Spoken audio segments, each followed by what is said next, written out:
For thousands of years, family has been a part of the heart of Chinese society. Generations living under one roof, the idea of children as a blessing, one that ensured security, tradition, and legacy.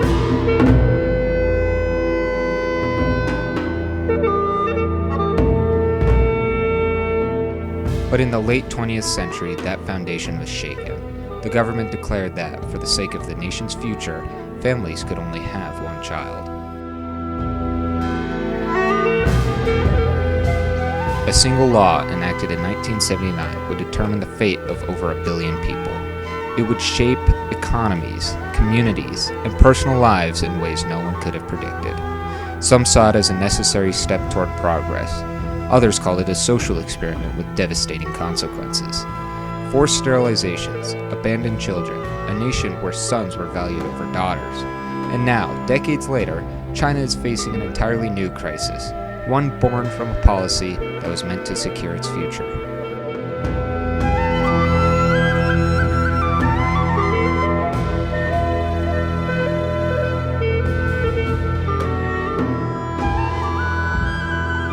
This is the story of the one-child policy, a law that changed China forever.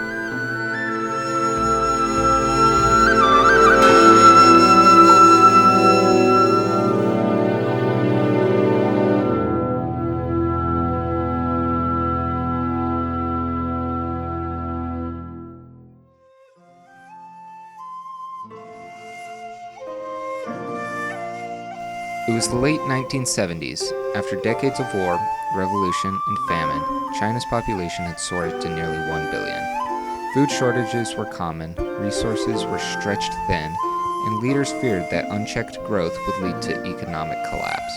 And so, in 1979, the government took drastic action. Families were told, one child per household. Posters were plastered across cities and villages. Slogans like, one is best, two is too many, filled the airwaves. The message was clear.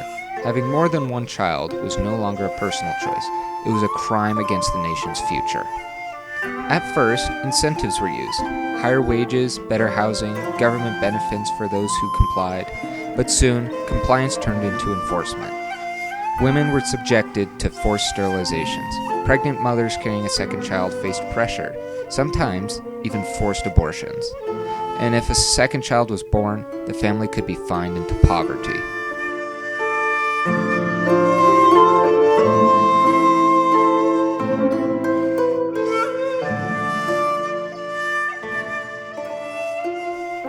The policy succeeded in slowing China's birth rate, but in its wake, it left a trail of suffering. In many parts of China, sons were traditionally valued over daughters. Families, desperate for a boy, resorted to sex-selective abortions. By the early 2000s, the gender ratio had skewed dangerously. 117 boys were being born for every 100 girls. The result? A generation of men who would never find wives.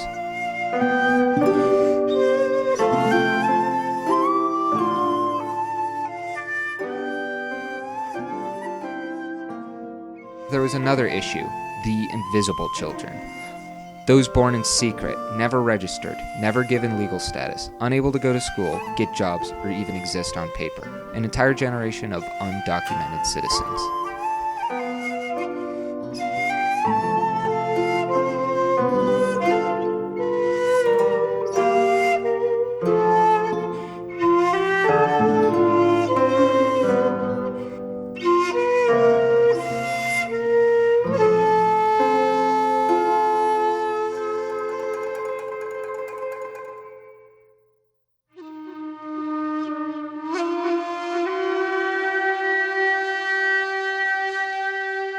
But as China's birth rate dropped, another crisis emerged. The country now faced a rapidly aging population, with too few young workers to support the elderly. By 2015, the government admitted its mistake. The one-child policy was scrapped, replaced with a two-child policy, and later a three-child policy. But there was a problem. People weren't rushing to have more children. Years of strict family planning had reshaped Chinese society. Raising children was expensive. Women had built careers. The pressure to provide had made large families undesirable. Even with government incentives, many couples now preferred to have just one child, or none at all.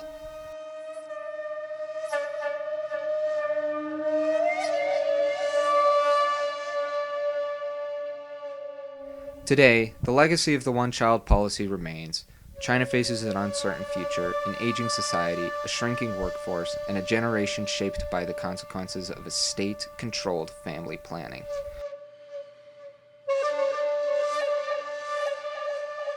What started as a way to control a population ended up changing the course of history. Some call it a necessary sacrifice.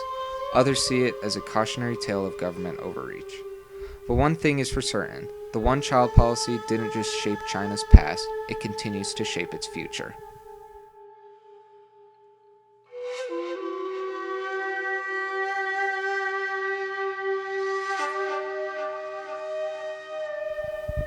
The one-child policy officially ended in 2015.